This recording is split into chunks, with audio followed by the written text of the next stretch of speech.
আমার এই ছোট দোকানটার টাকা দিয়েই ছোট দোকানটা চলছে। তো আলহামদুলিল্লাহ আমি ৩,৫৫০ টাকা প্রফিট করেছি। লাভ লসের বিষয়টা আলহামদুলিল্লাহ আমি লসে নেই। আমার ঘর থেকে টাকা এনে ভাড়া দিতে হয় না। আমার ঘর থেকে টাকা এনে কিছু কিনতে হচ্ছে না। এইটাতেই আমি অনেক খুশি। অ্যান্ড এই যে আমার ১ম মাসে সবকিছু অনেক ভালো গেছে। আলহামদুলিল্লাহ আমি ৩,৫৫০ টাকা প্রফিট করেছি।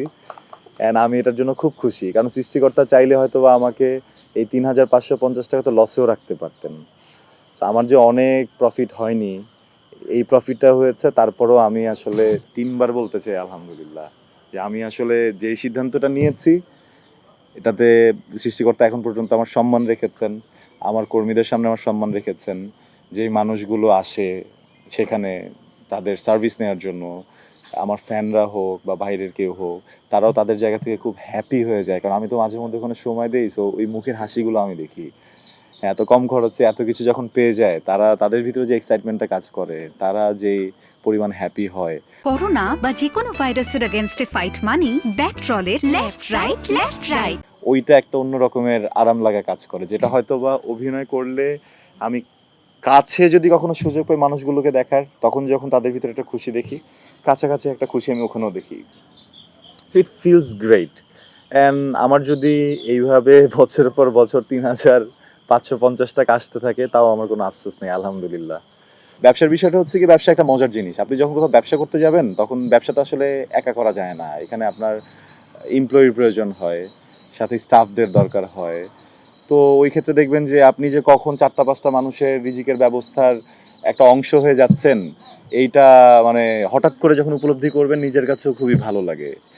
সো আমি যতদিন পর্যন্ত বেঁচে আছি, আমার চেষ্টা হচ্ছে গিয়ে নিজের ইনকামের থেকে বেশি আমার সাথে যারা কাজ করছে এদের কাজের ব্যবস্থাটা ধরে রাখা, এরা যেন বেকার না থাকে। আমি যদি বাংলাদেশ থেকে ২জন মানুষেরও বেকারত্ব দূর করতে পারি, আমার কাছে মনে হবে আমার বেঁচে থাকা অবস্থায় এটা অনেক বড় একটা অ্যাচিভমেন্ট।